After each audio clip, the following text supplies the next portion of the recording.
এতদিনে মনে হলো তুমি যা বলেছ আমাকে নিয়ে তা সবটাই ঠিক।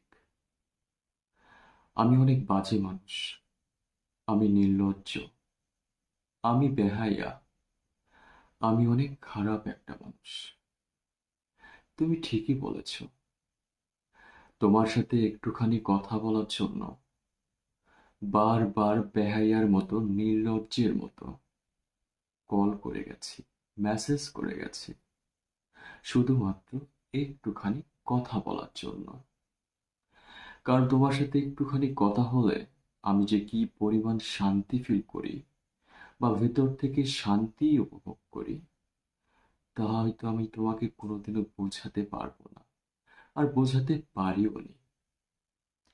সত্যি কথা বলতে, খুব বেশি ভালোবাসার পর না, সে মানুষটাকে ছাড়া একটা মুহূর্ত কাটানো যায় না। হয়তো আমি তোমাকে খুব বেশি ভালোবেসে ফেলেছি, এমনকি নিজের চাইতেও অনেক বেশি প্রাধান্য দিয়ে ফেলেছি।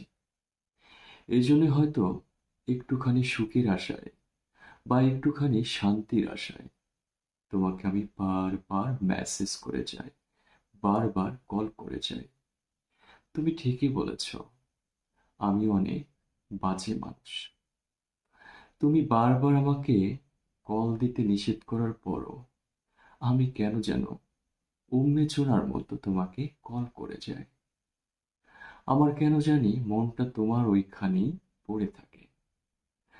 তুমি ঠিকই বলেছ, আমি অনেক খারাপ মানুষ। দিনের পর দিন অপেক্ষা করার পর যখন তোমার সাথে কথা বলতে পারি না, তোমার সাথে যখন কথা হয় না, পরবর্তীতে যখন তোমাকে একটু বকাবকি করি, একটু অভিমান করি, তখন তুমি আমাকে অনেকগুলো কথা শুনিয়ে দাও। কথায় কথায় বলো তুমি অনেক বেশি খারাপ হয়ে গেছো। কথায় কথায় বলো আমি অনেক বাজে একটা মানুষ। তুমি কথায় কথায় বলো আমি বেহায়া, নির্লজ্জ প্রকৃতির মানুষ। কিন্তু কখনো তুমি একটা বারের জন্য ভাবনি একটা মানুষ কতটা ভালোবাসলে নির্লজ্জ আর বেহায়া হয়। একটা মানুষ কতটা ভালোবাসলে একটুখানি কথা বলার জন্য বারবার মেসেজ কল করে যায়। তুমি কখনো বোঝোনি, হয়তোবা বোঝার মতো ক্ষমতাটুকুও রাখোনি, আর নয়তো চেষ্টাই করোনি। করবে কিভাবে? হয়তো তুমি আমার ভালোবাসা ছিলে, কিন্তু আমি তোমার প্রয়োজন।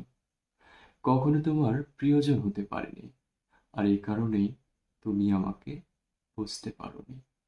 সত্যি, আমি অনেক খারাপ মানুষ, আমি অনেক বাজে মানুষ, আমি অনেক বেহাইয়া, নির্লজ্জ। তুমি ঠিক বলেছ।